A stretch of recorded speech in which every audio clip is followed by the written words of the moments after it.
Selamat datang di podcast Sahabat Membine, Perempuan Punya Cerita. Halo sahabat Membine, selamat datang di podcast Sahabat Membine. Pada hari ini kita kedatangan tamu istimewa, yaitu Kak Faiz Arfianto, sorry. Seorang pengusaha sukses dan masih muda di Kota Palu. Amin. Nah, hari ini kita akan berbicara temanya seputar cuan dan COVID. Kebetulan beliau adalah seorang pengusaha, jadi barangkali banyak hal-hal yang bisa kita ambil nih dari Kak Faiz. Tapi sebelum itu kita berkenalan dulu sama Kak Faiz. Oke. Banyak orang tahu Kak Faiz ini salah satu seorang pengusaha, pemilik dari rumah makan Mas Faiz. Raja Penyet Mas Faiz. Oh, Raja Penyet Mas Faiz. Iya. Raja Penyet Mas Faiz. Nah, hampir semua orang di Palu sepertinya tahu soal itu. Oh, oke. Termasuk saya. Saya salah satu pelanggan setia. Jadi sejak mahasiswa sampai saat ini masih sering makan di tempat Mas Faiz. Nah, tapi orang juga tahu Mas Faiz ini seorang polisi. Oke. Bagaimana nih ceritanya? Seperti apa nih? Awal mula berkarir jadi seorang polisi dan kemudian sekarang jadi seorang pengusaha. Nah, kira-kira seperti apa? Oke, ya. Assalamualaikum warahmatullahi wabarakatuh. Jadi sebenarnya dulu sebelum jadi polisi itu saya kerja di sebuah restoran waktu itu. Restoran di Malang waktu itu. Jadi saya tahulah bagaimana mengelola sebuah restoran, rumah makan. Terus pas saya, namanya orang tua kan maunya kan jadi pegawai ya. Nah, jadi pegawai akhirnya saya ke Palu, akhirnya jadi polisi, dan tahun 2010 saya berpikir kenapa nggak saya manfaatkan gitu pengalaman yang dulu waktu tahun 2005 itu saya menjadi salah satu karyawan di sebuah restoran. Nah, itulah makanya udah kita buka Mas Joko aja kalau gitu. Yang gampang aja lah gitu. Ya istilahnya kemarin ya daripada kita makan di tempat orang lain gitu kan. Saya sama adikku di sini, ya kenapa kita nggak buka warung sendiri, kita numpang makan, iseng-iseng, tapi berhadiah lah. Itu Mas Faiz asalnya dari mana? Saya dari Pati, Jawa Tengah. Oh, nanti ketika jadi polisi baru di Palu? Jadi 2006 itu saya datang ke Palu, ya saya ikut orang, akhirnya saya mendaftar. Ya ikut orang untuk mendaftar polisi gitu. Oh begitu. Jadi waktu mendaftar polisi tahun berapa Mas? 2006 juga. 2006 atau 2005? 2005 saya lulus SMA. Setelah itu saya kerja di rumah makan. Nggak lama lah ya. Setelah itu saya datang ke sini 2006 akhir saya jadi polisi. Sekarang menetap di sini? Di sini udah. Orang tua di Jawa semua. Masih di Jawa semua. Menikah di sini? Di sini. Menikah tahun berapa? Saya 2014. Oke. Berarti memulai usaha itu memang dari Palu saja? Di Palu. Iya di Palu. Sebelum menikah atau sudah menikah? Sebelum menikah sih. Sebelum menikah. Oke, sebelum menikah. Berarti tahun 2010. Masuk 5 tahun baru. Iya. Menikah dan sekarang sudah di Palu. Jadi sudah 10 tahun lah ya. 10 tahun lewat lah. Bagaimana mengatur waktunya tuh? Sebenarnya sih gampang sih ngatur waktu. Tergantung kita masing-masing. Kalau kita orangnya malas juga, ya nggak bisa juga sih. Iya. Ya kita ke kantor juga seperti biasa. Tapi ketika memulai awal itu pastilah. Saya pengen ke Faiz aja. Iya, oke. Memulai awal pasti kita sendiri yang akan. Iya pasti saya sendiri. Cuman saya salah satu orang yang saya itu nggak mau nggak mau repot gitu.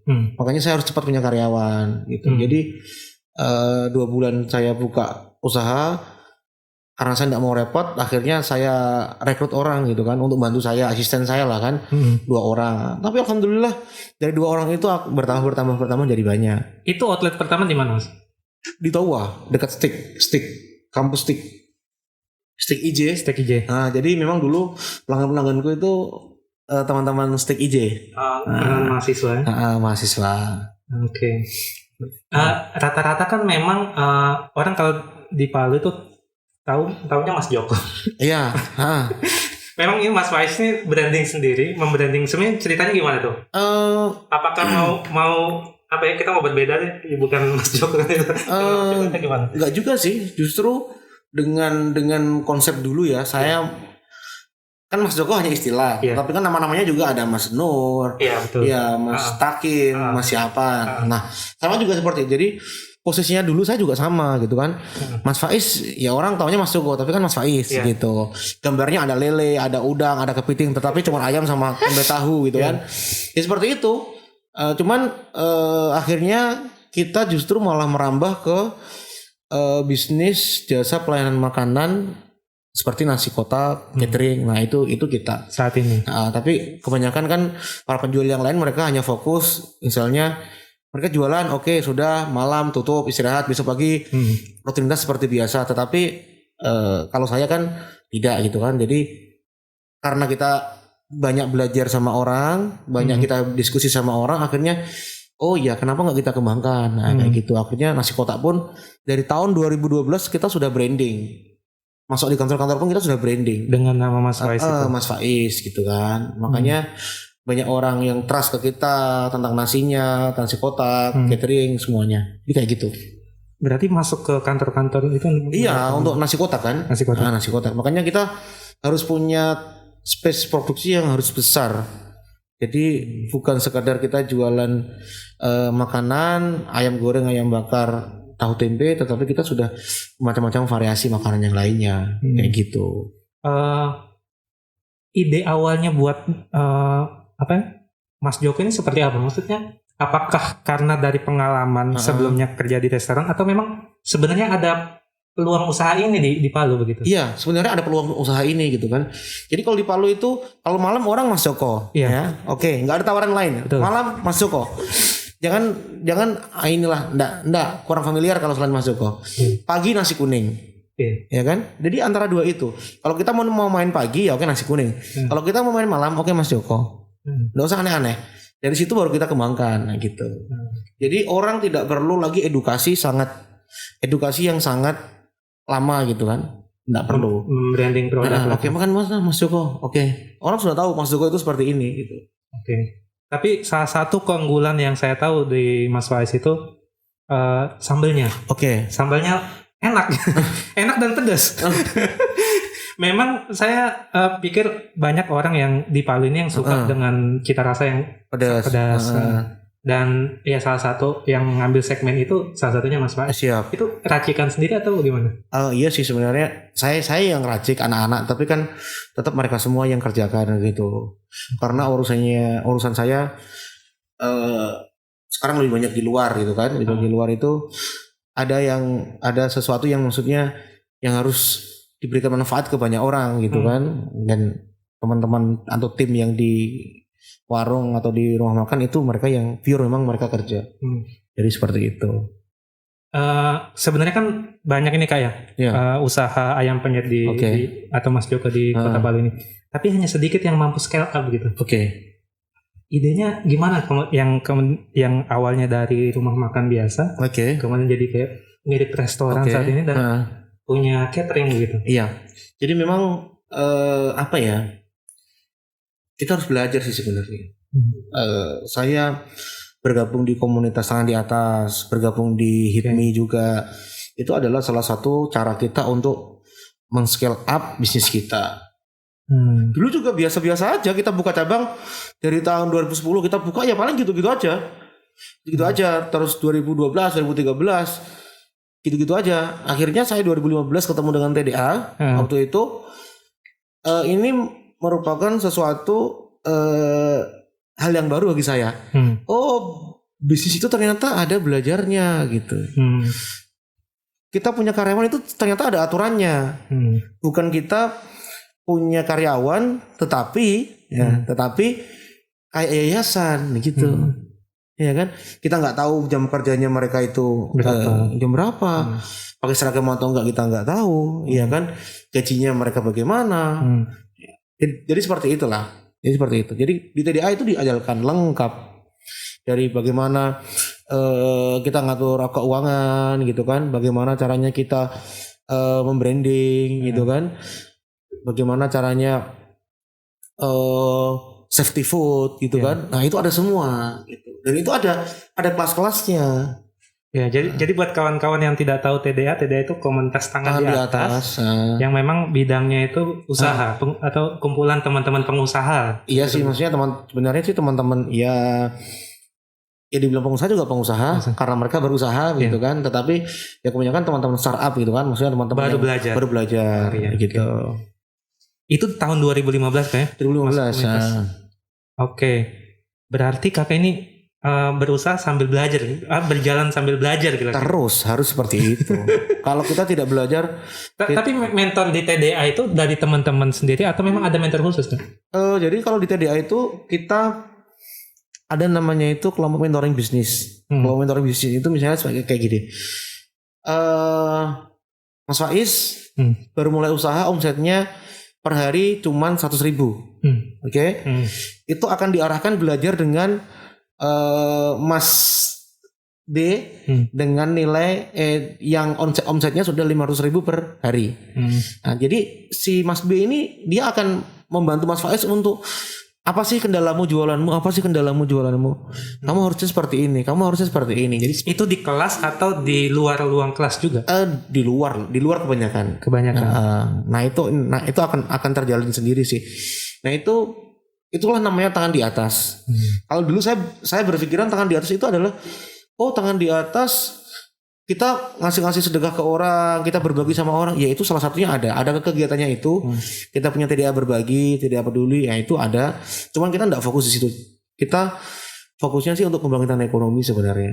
Nah, bagaimana kita menggrade kawan-kawan ini menjadi pengusaha kaya yang soleh. Kayak gitu. Semuanya penting. Semua penting. Jadi seperti itu. Jadi kebanyakan kita belajar seperti itu. Jadi saya pun saat ini kita punya mentor-mentor juga. Walaupun maksudnya tidak diikat secara langsung gitu kan. Tetapi kita diikat, maksudnya di TDA ini kan banyak orang. Jadi tinggal kita milih. Kita mau siapa sih yang kita mau jadikan ini patron gitu kan. Pak ini perusahaannya sudah ini mereka kayak gini. Ada yang teman saya yang lain dia patronnya ke ini kayak gitu-gitu. Maksudnya kan intens.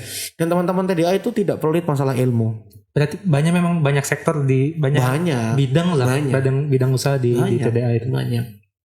Jadi buat kawan-kawan atau ibu-ibu yang mau belajar seputar bisnis juga bisa gabung di TDA. Iya, bisa. Oke. Menarik sih. Sebenarnya ada berapa banyak Kak tempat kita mau belajar berwirausaha di Kota Palu ini?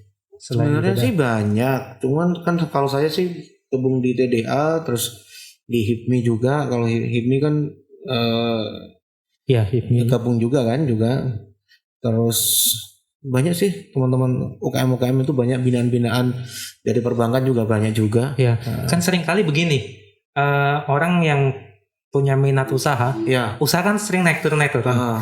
Nah ketika down itu butuh penguatan gitu. Penguatan entah motivasi atau dorongan dari teman-teman sekitarnya. Apalagi kalau itu bisa disupport sama teman-teman yang memang punya usaha sejenis. Jadi bisa sharing seputar apa sih problem apa cara menyelesaikannya. Jadi ya memang sangat penting sebenarnya punya ada komunitas seperti itu. Kemudian bisa dorong kita tumbuh bareng-bareng. Betul. Memang kita kalau teman-teman mau scale up terus bisnisnya gitu kan. Memang kita harus punya kelompok mastermind lah. Mastermind kita punya kalau misalnya itu kisaran sekitar 5 sampai 8 orang. Itu orang-orang terdekat kita yang punya visi sama, yang hampir kemampuan juga hampir sama. Ya itu kadang-kadang mereka yang akan support kita gitu. Dan itu ya kita harus miliki teman-teman sekeliling kita. Nah, kalau kita teman-temannya kita cuman sukanya cuma ngobrol kanan kiri nggak jelas, ya pasti kita juga seperti itu sih. Tapi kalau ketika teman-teman adalah orang-orang yang gercep gitu kan, orang-orang yang selalu disibukkan dengan hal yang positif, ya kita juga seperti itu. Ya, berani mengambil kesempatan lah. Begitu. Intinya uang itu sebenarnya tersedia banyak. Banyak. Kita mau tidak mendorong diri kita untuk. Iya, kita mau nggak gitu. Betul. Kak boleh kasih ini nggak bocoran nih? Seberapa besar kakak bangun usaha saat ini? Kalau saya membangun bisnis itu seberapa besar ya, kita akan terus maksimalkan walaupun sekarang kondisinya sangat luar biasa. Ya. Kalau saya bilang saat ini kita bisa bertahan itu sangat luar biasa, apalagi bisa profit itu kan. Nah itu sangat ngeri. Dan seberapa besarnya target saya di tahun 2020 yang kemarin ya. 2020 itu kita harus sudah 10 cabang sebenarnya. 10 cabang di berapa kota? Di area Sulawesi. Di area Sulawesi. Sulawesi karena kita serang memang area Sulawesi. Oke. 2021 by plan kita harus sudah masuk di pasaran Jawa. Oh, berarti go nasional nih ceritanya. Iya. Jadi seperti itu. Tapi ya nggak tahu lah keadaannya. Tapi kita tetap enjoy gitu kan. Pasti. Tapi tekanan-tekanan juga banyak itu kan. Berapa banyak karyawan yang kakak punya? Oh ya sebelum pandemi lah. Saya puncak itu pernah 120 orang. 120 orang. 120 orang. Itu di berapa cabang, Kak? Itu kita 6 cabang. Jadi 6 cabang itu mereka juga tidak langsung tersebar di situ gitu kan. Iya. 120 orang itu ada bagiannya masing-masing sih. Maksudnya tim produksi ada. Kalau tim outlet itu paling ya 7, 8, 10. Kalau yang outlet besar itu sekitar 30-an kayak gitu.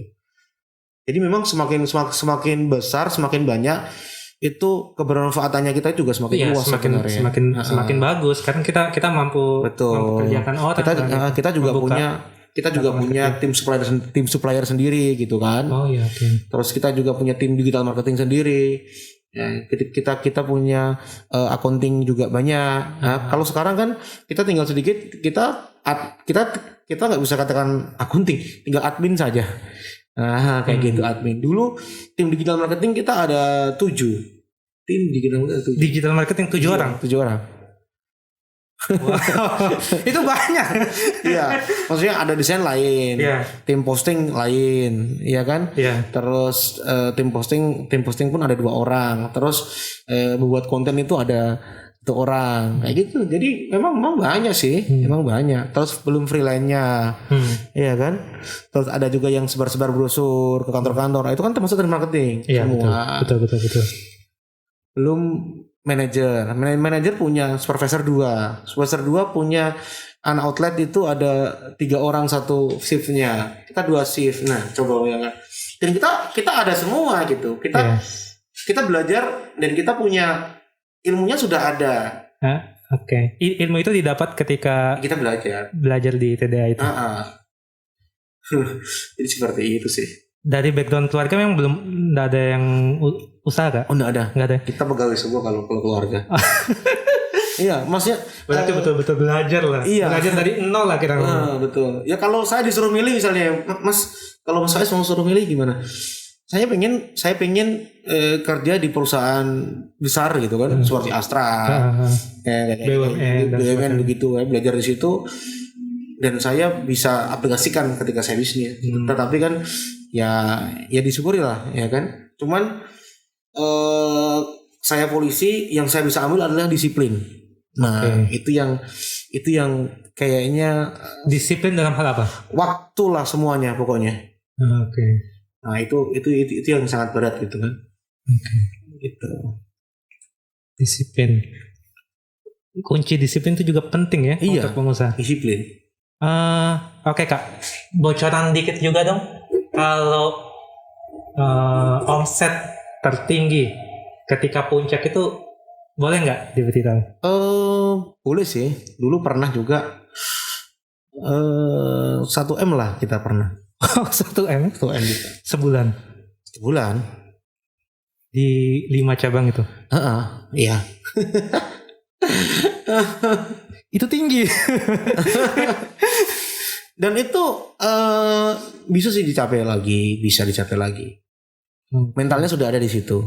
Oke, salah satu yang menarik itu mental, benar. Pengusaha kan harus punya mental yang kuat begitu. Iya.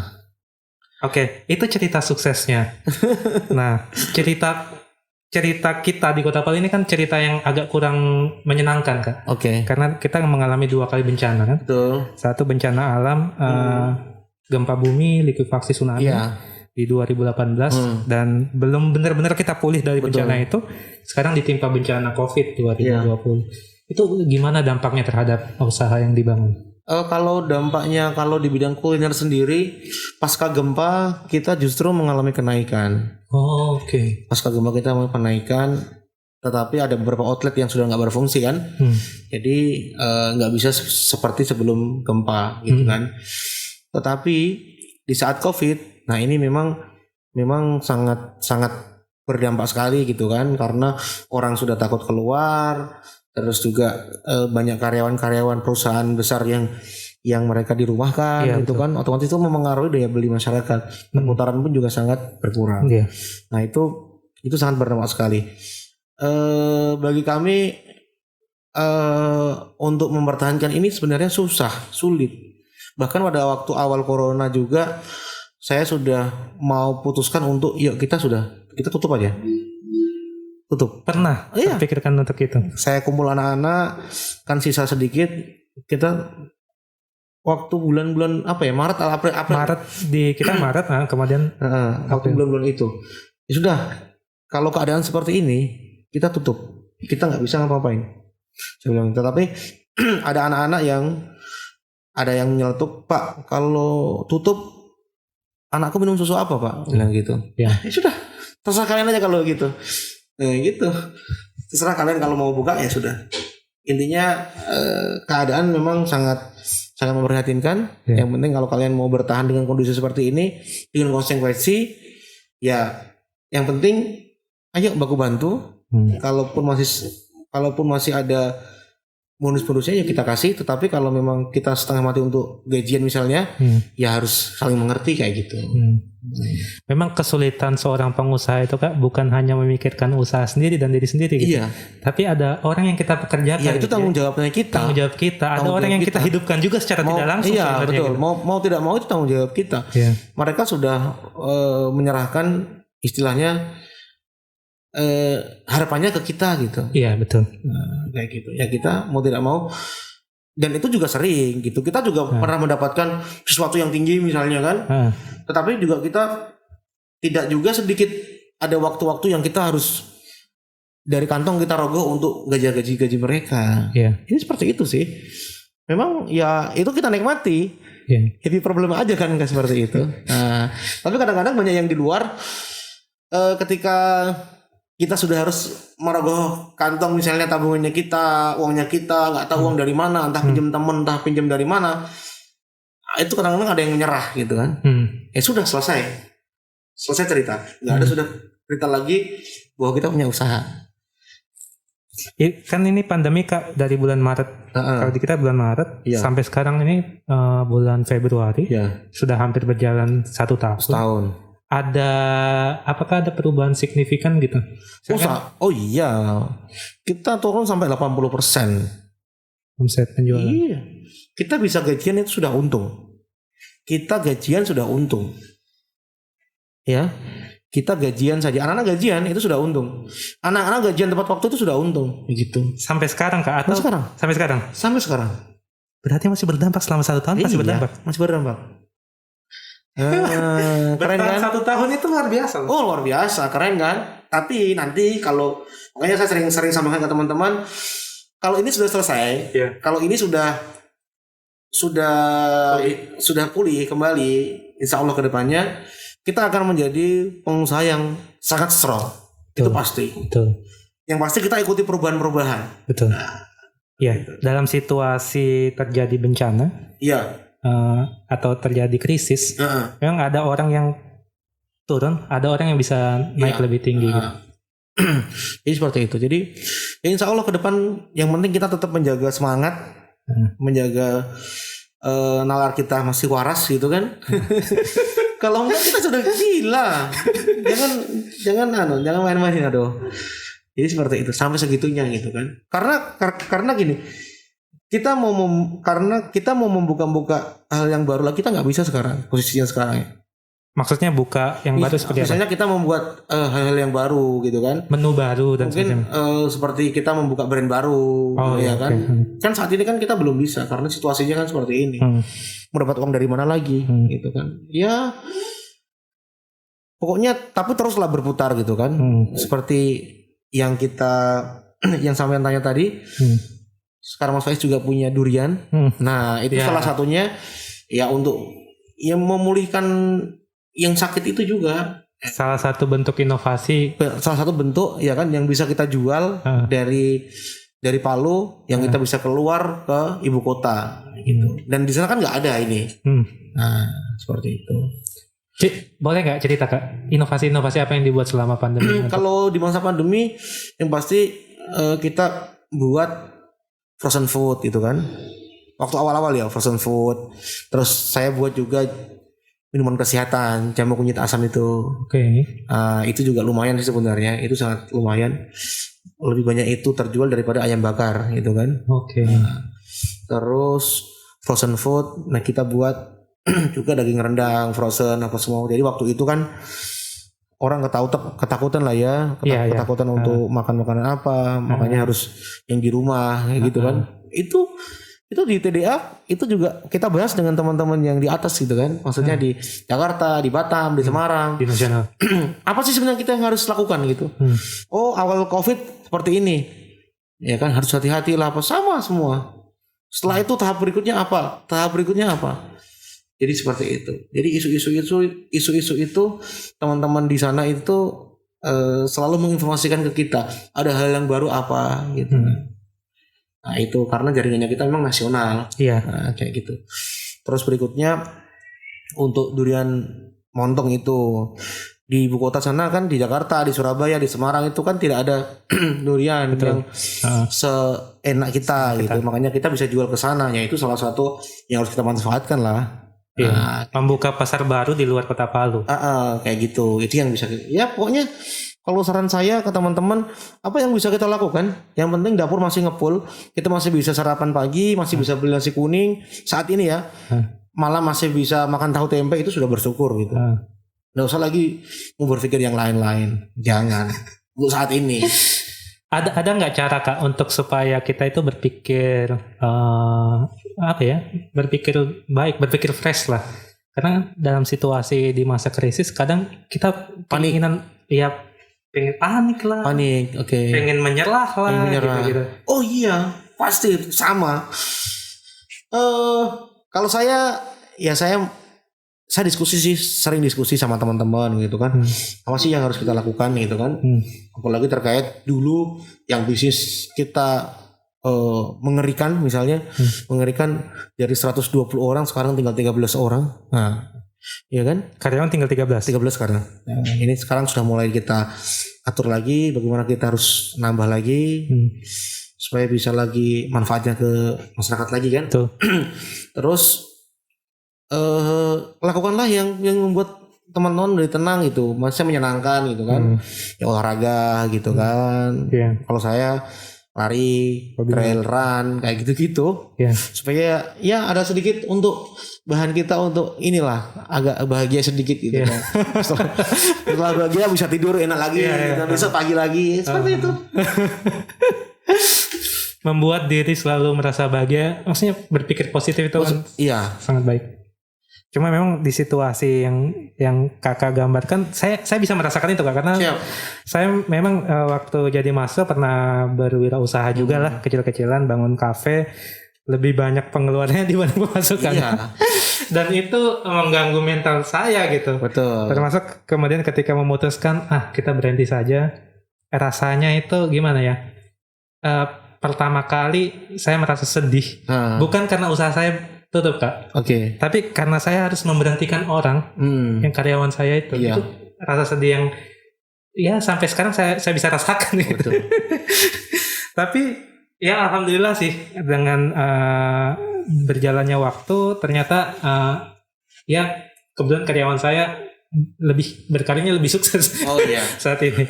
Jadi saya saat ini ya agak perasaan senang dan lega juga. Saya dapat dapat kiriman dari teman-teman. Mas buka ini nih. Kayaknya bagus. Sekarang kebetulan kan memang apalagi kan di situasi pandemi begini memang agak susah nih. Agak susah buat kita juga acara yang kumpul-kumpul banyak orang kan sudah cukup. sudah dibatasi lah kita kurang lebih. Akhirnya ya bagus juga ada ide seperti ini, harga murah, undangan juga nggak banyak-banyak orang. Ya inovasi yang betul. Saya inovasi yang sangat bagus. Oke Kak, saya pengen tanya lagi nih seputar gimana ya Kak, misalkan kalau buat kita ini yang belum punya usaha nih, belum punya usaha, misalkan gara-gara pandemi COVID kemudian dia dirumahkan, dan dia mau mencoba berusaha nih. Kalau Kakak kan sudah memulai itu sejak 10 tahun yang lalu. Mungkin ini masih baru, dia mau mencoba. Tipsnya seperti apa Kak? Apakah harus ada cari peluang dan seperti apa lah? Gitu ya. Sebenarnya kalau untuk memulai bisnis itu yang penting mau dulu. Nah, ibu-ibu itu mau. Banyak sih sebenarnya produk yang kita bisa ciptakan. Produk yang bisa kita ciptakan dari hal sederhana, dari hal rumahan saja kan. Misalnya gini.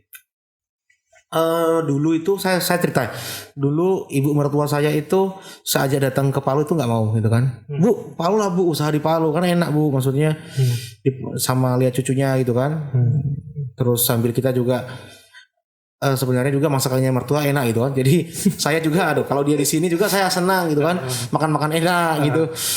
Tapi nggak usah lah, di Jawa saja cukup gitu kan. Nah, waktu itu sudah Bu, nengok-nengok lah, nggak usah kerja, maksudnya nggak usah usaha di sini, nengok-nengok gitu. Oke, datang ke sini, saya kasih uang 50.000. Waktu beliau ke pasar, saya titip, Bu, nanti belikan tepung, nanti belikan kacang sama minyak goreng. Nah, iya, sampai di rumah, ini mau dibuat apa gitu? Ibu buat peyek, karena saya tahu peyeknya Ibu enak kan. Dibuat peyek. Akhirnya pas sudah jadi, saya belikan plastik. Bu, ini nanti tolong dibungkus ya Bu ya. Nah, pas lagi dibungkus sudah saya titip di warung. Sudah pas sudah di warung kan enak. Kan orang makan kan banyak, traffic kan banyak. Akhirnya kan sehari kan sudah habis waktu itu. Laku terjual. Bu, ini saya bilang ini Bu uangnya 150.000 gitu kan waktu itu. Oh, untuk apa gitu? Lu ini Ibu kan kemarin ini buat peyek gitu kan. Oh iya, nanti Ibu kalau ke pasar lagi belikan lagi tepungnya sekian kilo, katanya tambah lagi. Akhirnya terus menerus saya justru dia karena itu terbentuk lagi jiwa bisnisnya toh Ibu gitu kan. Akhirnya sudah.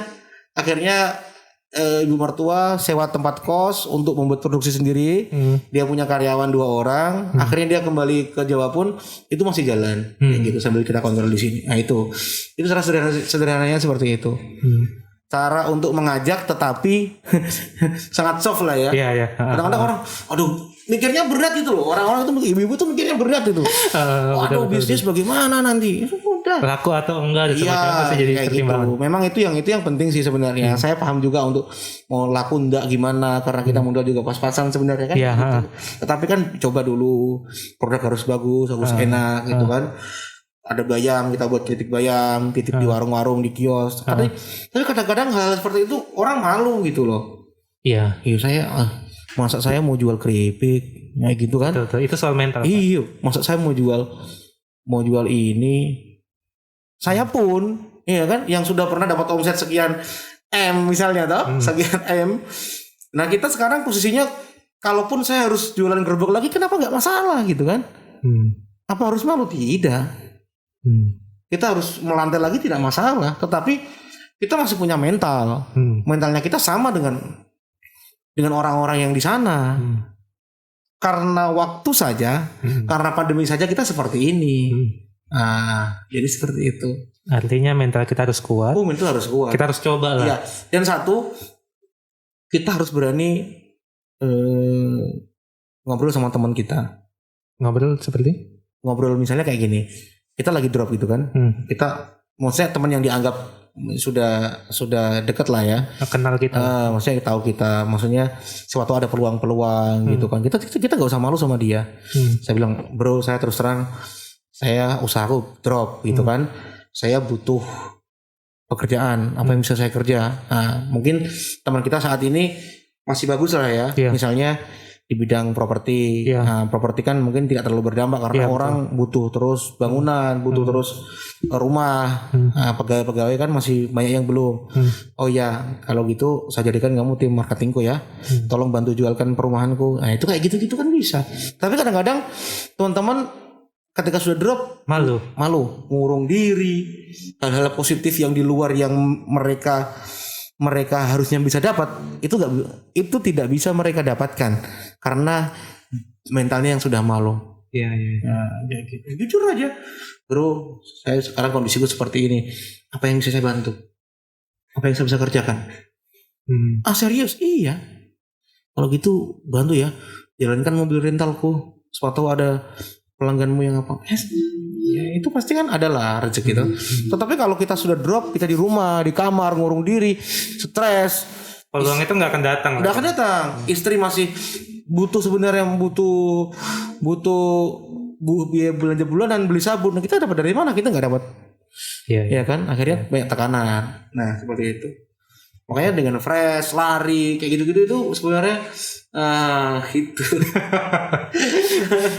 Cara untuk tetap sehat. Ya, dan menjaga kewarasan. Menjaga kewarasan.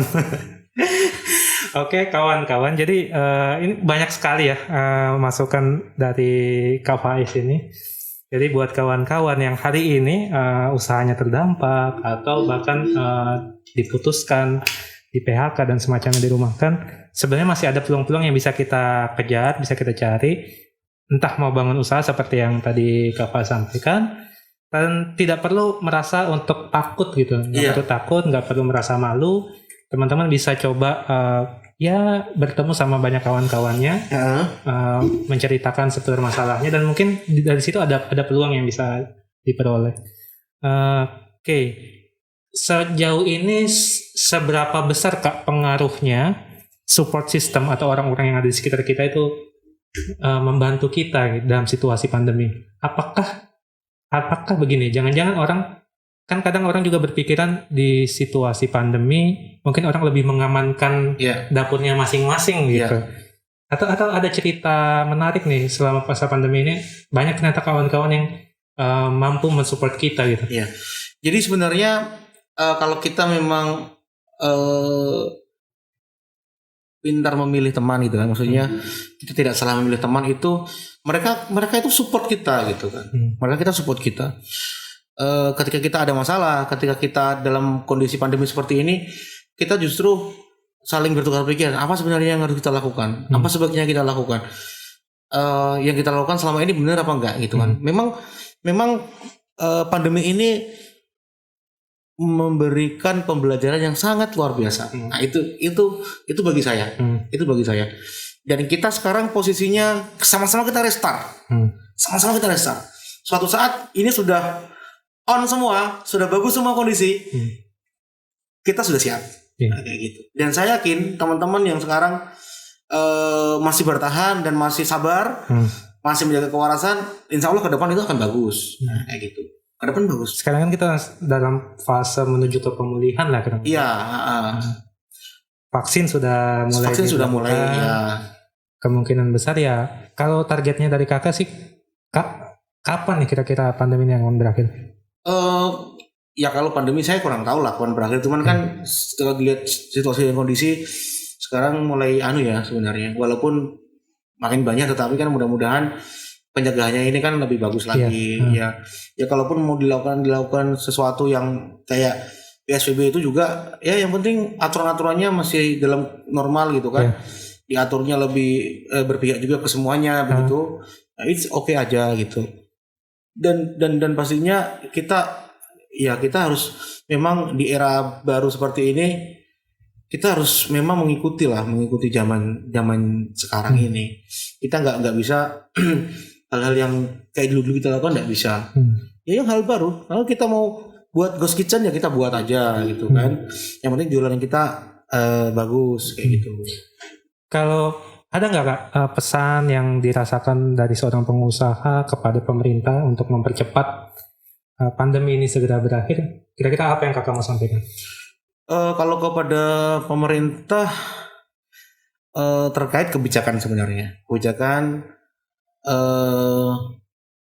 harus ya berpihak juga kita, maksudnya mungkin aturan-aturan waktu gitu kan, kayak di Jakarta gitu kan, waktu yang misalnya jam 7 harus tutup kayak gitu-gitu kan sebenarnya iya sih memang dari pemerintah seperti itu, tapi dari pengusaha kayak teman-teman penjual martabak kan kasihan, mereka buka jam 5 jam 7 harus tutup, itu kan kasihan gitu kan.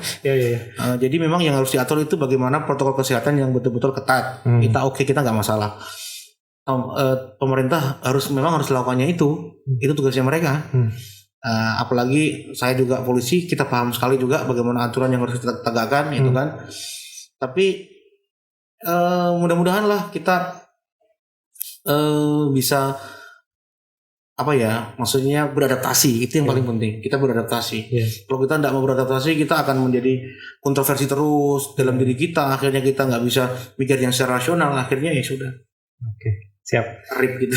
Oke, mungkin pesan terakhir Kak buat teman-teman, kira-kira apa nih yang Kakak ingin sampaikan kepada teman-teman di luar sana, baik itu pengusaha, anak-anak muda, atau ibu-ibu yang saat ini memang usaha UMKM, seperti apa nih pesan-pesannya ya? Pesan-pesannya. Kalau pesan-pesannya sih, saat pandemi seperti ini, lakukan apa yang bisa kita lakukan.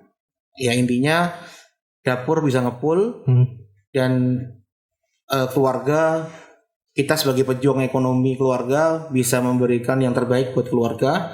Jangan sampai gara-gara pandemi keluarga kita berantakan. Jangan sampai gara-gara pandemi kita menjadi stres, akhirnya kita gila kewarasan. Nah itu tetap berbuat yang bisa membahagiakan kita. Nah seperti itu sih.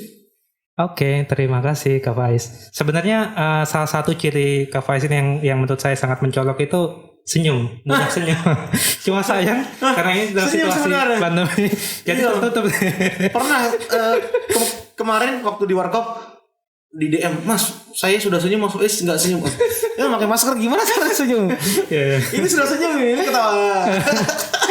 Ya, jadi teman-teman kalau pengen tahu lebih lanjut bisa kontak. Bisa nanti di Kak Faiz di Instagramnya. Atau bisa juga datang berkunjung langsung ke outlet Raja Penyet Mas Faiz. Di Clubhouse juga kalau teman-teman. Oh iya, di Clubhouse yang baru. Lagi asik juga kayak. Iya, sekarang lagi tren. Oke, demikian kawan-kawan, waktu kita sudah berakhir. Terima kasih, selamat berjumpa kembali di podcast Sahabat Membina.